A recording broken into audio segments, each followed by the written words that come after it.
Welcome to the Deep Dive. We're going right back to the beginning, the very start of spiritual traditions. Before all the layers got added. Exactly.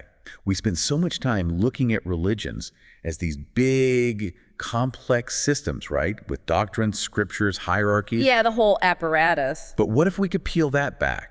What was there at the very, very start? And that's really our mission for this discussion. We're trying to find that original spark, that initial pure response to reality itself. Before it got a name, before it got codified, before you could sort of sign up for it. Right. We want to uncover that simplicity, that sincerity, that direct alignment with truth that often gets buried later on. And the material we're looking at introduces this amazing idea, the path without name. It's not a religion as we know it.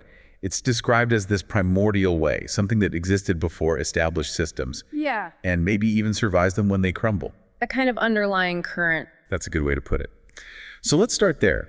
How does that initial clarity, that simplicity, turn into, well, the complexity we usually see? To really get why things ended up so intricate, we have to appreciate how incredibly simple, how direct the origins often were. Okay. These earliest spiritual expressions, they weren't complex philosophical systems cooked up by scholars. They were much more like immediate responses, practical reactions to just being alive, to the awe and maybe the terror of existence. Just trying to connect directly without a manual. Pretty much. Look at the early Vedic hymns. They aren't laying out some complex theology map. They're honoring natural forces, the sun, the wind, the rain, that sense of cosmic order. Right. Or think about early Buddhism. The core practice wasn't about building monasteries or complex rituals right away. It was about liberation through insight. Insight into what specifically? Into impermanence, the idea of non-self. Very direct pointers to the nature of reality. The same with the original teachings attributed to Jesus. Absolutely. The focus seems to have been entirely on inner transformation, love, humility, a change of heart. Not really about setting up a global institution, initially at least. So they pointed straight at reality. Yeah. No intermediaries, no complex metaphysics needed at first. Exactly. And when you think about how dense these traditions became later, that initial clarity is, well, it's quite startling. So what's the mechanism? How does that pure signal get, well, fuzzy?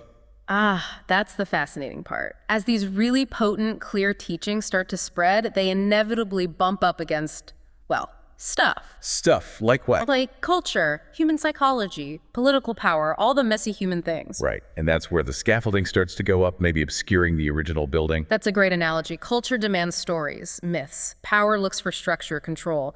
And our own psychology often craves the comfort of ritual, of predictability. So the sediment starts to build up. Precisely. The sources call it institutional sediment. The path, which started as maybe a helpful map pointing towards reality. Right, a guide.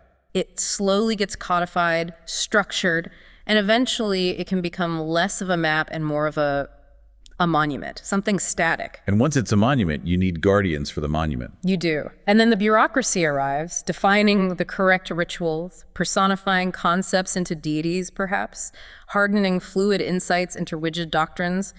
The original spirit gets a bit trapped. Okay, but if that structure, that sediment, inevitably clouds the original truth, the core idea here is that this past without name, it keeps going underneath it all. It persists. It might even survive the collapse of those very structures. So how do we find it? How do you find something with no name, no leader, no membership card? Well, that's where the work turns inward, completely inward. This nameless path, it doesn't have a founder you follow or a specific scripture you must read or a formal lineage. You can't get initiated. Nope. It isn't something that's taught in the usual sense. It's something you have to uncover within yourself and your own direct experience. Where does it start then? Not in a temple. It starts, often, just in a quiet personal refusal, a refusal to be completely deceived by all the noise, all the inherited assumptions. Okay, so it's a path of subtraction then.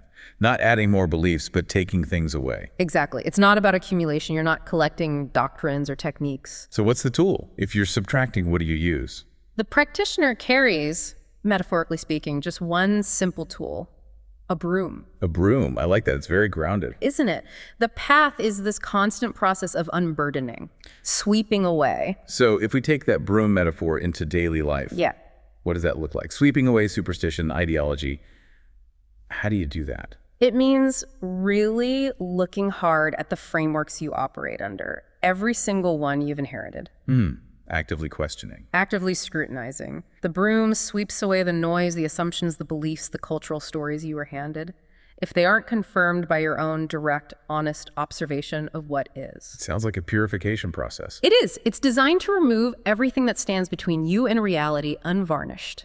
And if someone is genuinely doing this radical clearing out, the big question changes, doesn't it? It's not about which doctrine is right anymore. The central question becomes much more existential. It boils down to, what is actually left when all the seeking finally stops? When you stop trying to find something else. What remains? That's the measure. There's no striving for big, flashy visions or special powers. It's more about reverence for what's already here. Just this moment. Reality as it presents itself. Yes. And crucially, this path is often quiet. It's marked more by silent example than by trying to convince anyone else. No preaching. So the person who really dedicates themselves to this sweeping, this distillation, the sources give them a name. The primordial mystic. They do, but we need to be really careful with that word mystic. Because it conjures up images of, I don't know, levitation or ecstatic states. Exactly, and that's precisely not the point here. The primordial mystic isn't defined by seeking mystical experiences, visions, trances, whatever. So why mystic then? They're called mystics because they choose to dwell in the mystery itself. They're contemplating reality directly without needing to slap a rigid filter or framework onto it first. Okay. It's elemental, not ecstatic. That's the description used, yes. Yeah. Elemental. Fundamental. Concerned with the basic stuff of existence, like those silent sages, the desert prophets, the forest renunciants who stood a bit apart from the systems being built. And their defining characteristic? Yeah. It's almost negative. Yeah. Defined by what they don't do. In a powerful way, yes. They're defined more by what they refuse to blindly believe rather than by a list of positive beliefs. And by what they're no longer chasing after. Right. By what they no longer seek because they've perhaps glimpsed that the object of the search. Well, it was never actually separate from the seeker. So they aren't necessarily against religion or symbols? Not necessarily hostile, no. But they don't need them. They don't cling to them. They often end up walking alone just by necessity because they're rejecting the constant noise of the world. What's the driving force then?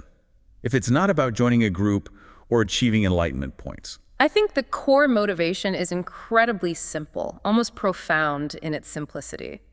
They aren't trying to be a mystic, they're just trying to be real.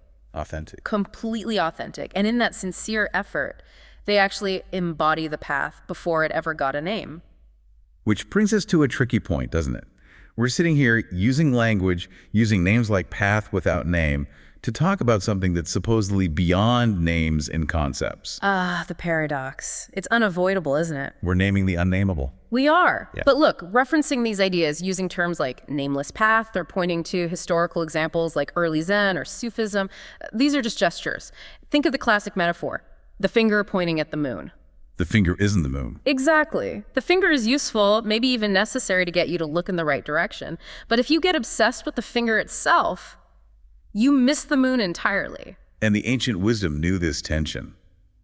The Tao Te Ching, right? Yeah. The Tao that can be spoken is not the eternal Tao. Precisely. Yeah. And yet here we are speaking. We write, we discuss, knowing language has limits. What's the danger then? The danger is always fixing something that's inherently fluid, turning the pointer into the destination.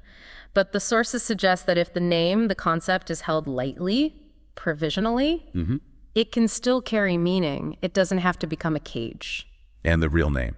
Ultimately, silence. Okay. Which leads us, I think, to the final, really profound insight here. The path is the destination. They're the same thing. Yes, that's the ultimate reframe. So for someone listening, trying to grapple with this today, what does that realization actually demand? If the walking is the arriving? It demands a huge shift in perspective. It means understanding that the truth, the reality you might feel you're seeking, it's already here, fully present now. It's not a future goal, not a place you get to? No, it's a condition that's already true. It can't be reached, only uncovered, seen for what it is. So the broom, it's not clearing a path to somewhere else. It's clearing the ground right under your feet. Sweeping away the illusions that prevent you from seeing where you already are. That's it. The path is just this constant, diligent practice of stripping away illusion, moment by moment. Okay, so let's try to synthesize this for everyone listening. The core idea is, Reality itself, that's the destination. It's already here. The path without name isn't a route to it. It's just the ongoing act of sweeping away all the dust. The dust of ideology, inherited beliefs, institutional noise. All the stuff that accumulates and stops us from seeing the simple, fundamental truth that's always been right beneath it. So the final thought for you, the listener, if that truth is right here, just under the dust, waiting, what inherited belief, what assumption, what bit of institutional noise are you holding on to right now? What needs sweeping away in your own life? And maybe even more profoundly, what remains for you when all the seeking stops? Something to reflect on.